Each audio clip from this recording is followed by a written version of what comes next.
Welcome to the Deep Dive. We sift through the sources so you don't have to. Today, we're looking at an electric vehicle, the BYD Dolphin, being pushed, really pushed to its limits. Yeah, they took it camping, off-grid camping. Exactly.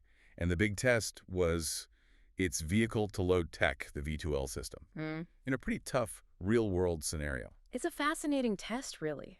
V2L essentially lets the car act like a huge battery bank on wheels, a mobile generator. If you spend time away from PowerPoints, camping or whatever, this is the kind of tech that could change everything. Well, the mission, reading through these sources, it was pretty bold. Can this EV finally, replace all that old-school camping gear? The gas bottles, the stoves. Yeah, all of it. They even mentioned going up against, and I love this quote, an indestructible Primus stove my parents bought in 1956. That's the benchmark. Haha, quite the challenge. And the location they picked, perfect for proving a point. Where was it again? Greenhead, it's about 250 km north of Perth in Australia. An unpowered campsite right on the coast. And known for wind, right? Oh, yeah. Howling southerly winds, like 30 knots, pretty consistently. Which, as you know, is just terrible for traditional gas cooking. Flames blowing out, heat getting lost. Right, so the environment itself kind of makes the case for electric power, for V2L. Precisely. And interestingly, the sources also note Greenhead's getting a Tesla supercharger soon, overlooking Dynamite Bay. A bit of future meets present. That really highlights the tech angle, doesn't it? Yeah. The reviewer specifically chose the Dolphin because it has V2L. Exactly. It offers that 240-volt output. And this is a feature that, maybe surprisingly, isn't on the Tesla the driver normally uses for long trips. Ah, okay. So that V2L is a big differentiator for the BYD here. A huge one, yeah. Makes it a potential camping powerhouse. Okay, let's talk about the car itself then, the Dolphin.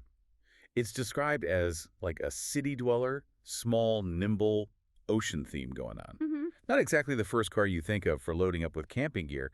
How did it actually handle all the stuff? Surprisingly well, it seems. Packing was apparently a bit of a Tetris game, though. I bet. Bulky stuff. Yeah, like a self-inflating mattress and, get this, a 50-year-old Engel fridge. Sounds like a family heirloom. Huh.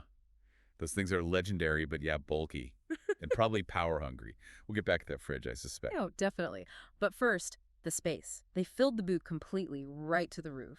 What's the capacity? Do we know? Standard is 345 liters, but fold the seats down and you get 1,310 liters. Max capacity. Wow. Okay. That's actually pretty decent for a small car. And they used pretty much all of it. But crucially, the load was still under the car's limit, which is 410 kilos. And performance. Did it feel weighed down? Nope. The review said absolutely no effect on performance or handling, which is good news. Okay, good. And since they drove a fair bit, maybe quickly touch on the specs. They had the premium model, right? Yeah, the premium. It's got 150 kilowatts of power, does 0 to 100 k's an hour in 7 seconds flat, so it's quite zippy. And the range. That's always a big question with EVs. The WLTP range is 427 kilometers. That's the standard test figure. Pretty solid. Okay, enough for a decent trip. And charging. Quick charging's good, too. On a DC fast charger, like a 100 kilowatt one, it can go from 30% to 80% battery in just 29 minutes. All right, so it can handle the journey. Now, the main event, the V2L test, using that range to power the campsite. This is where it gets really interesting.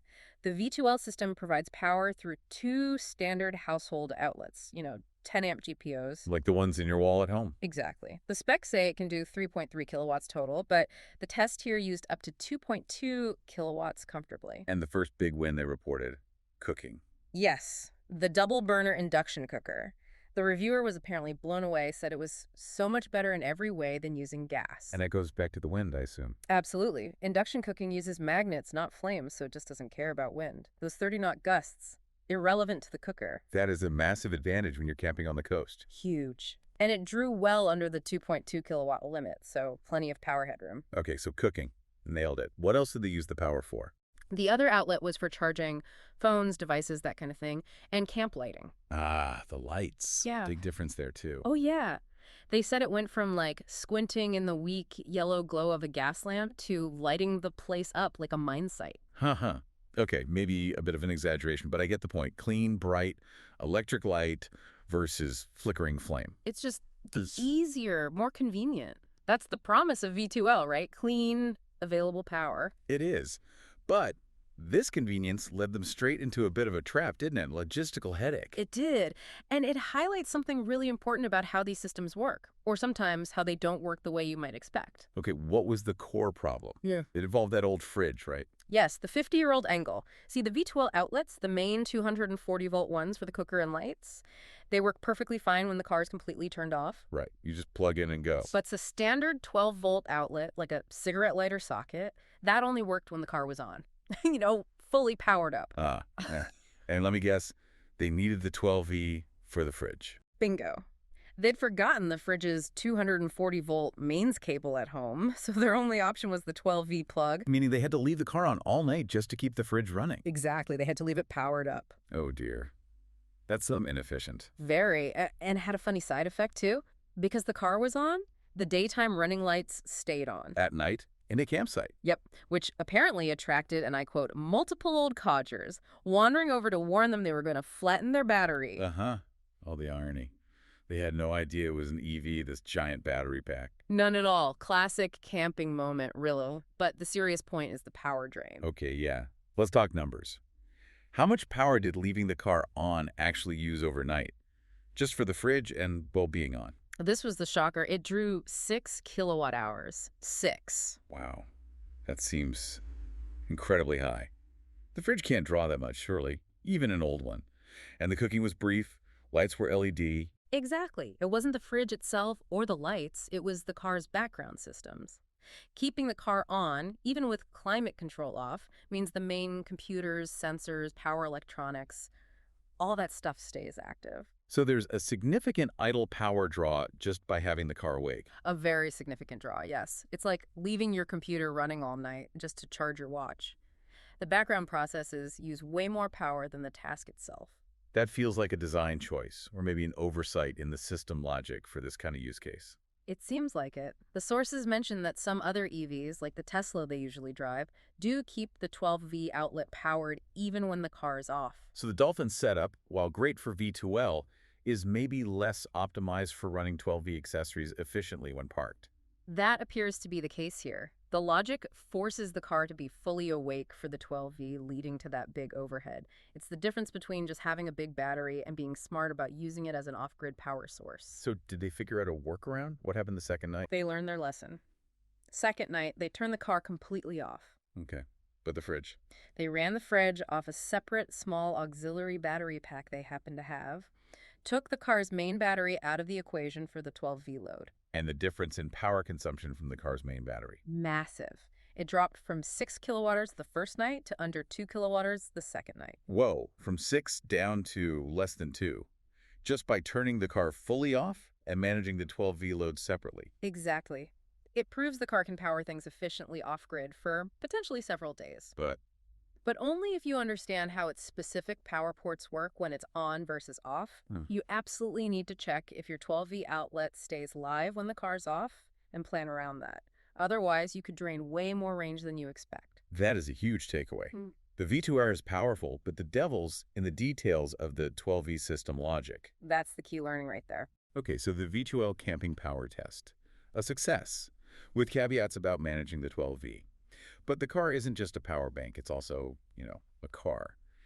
How did it perform on the driving side during this trip? Well, this is where we need to balance the enthusiasm. Because while the V2L was impressive, there were some, let's say, significant issues with basic driving functions. Oh, like what? Safety systems? Unfortunately, yes. Primarily the driver assistance systems, the lane keeping assist, and the adaptive cruise control. What went wrong? They'd worked okay before, apparently. Yeah, the reviewer noted they'd been fine previously. But on this trip, on roads with gentle bends, they were described as outright unsafe. Unsafe? How so? The car would apparently drift randomly towards the center line, or sometimes hit the rumble strips on the edge of the road unexpectedly. It wasn't tracking smoothly or reliably. Yikes, so the driver had to intervene. Frequently, had to switch back to full manual driving much of the time because the assists couldn't be trusted on those roads. That's not ideal. No, that's a serious problem. Not just an annoyance, but a potential safety risk. Were there other glitches? Yes, a couple of others mentioned. An airbag warning light came on and just stayed on. Yeah. And apparently, looking online, that might be a known issue for some owners. Also, the rear traffic sensor kept going off randomly, even when there were no cars anywhere near. Okay, those sound like definite faults. Airbag lights, phantom traffic warnings, unreliable lane keeping. These aren't minor things? Absolutely not. These are core safety features malfunctioning. The sources do point out the car has a good warranty, 6 years, 150,000 kilometers for the vehicle, 8 years, 160,000 kilometers for the battery. Which is good, but doesn't help you if the lane keeping decides to take a nap mid-corner. Precisely. Warranty is one thing, reliable function day to day, especially for safety systems, is another. These issues are flagged as unacceptable. Okay, so a mixed bag on the car's overall performance then. But let's circle back to the main goal. The camping experience, the V2L. Despite the 12E issue, they did manage to ditch the gas cooker, right? Oh, completely. That part was a resounding success. The convenience of just plugging in the induction cooker, not worrying about wind or gas bottles, that was transformative for them. Changed the whole camping cooking game. Totally. The reviewer's final note on gear was kind of funny. They just needed to find a compact electric toaster for next time to complete the all-electric setup. Haha, excellent. All right, let's distill this down. What are the final takeaways for you, the listener, if you're thinking about using an EV like the Dolphin for off-grid camping? Okay, number one, V2L itself. It's brilliant, genuinely useful, provides heaps of clean power, it works. But number two, you have to understand how your specific EV handles power when it's turned off, especially the 12-volt system. Right, does it stay on? Right. Or do you need the whole car awake, burning through extra kilowatt hours? Exactly. That distinction is the key logistical hurdle.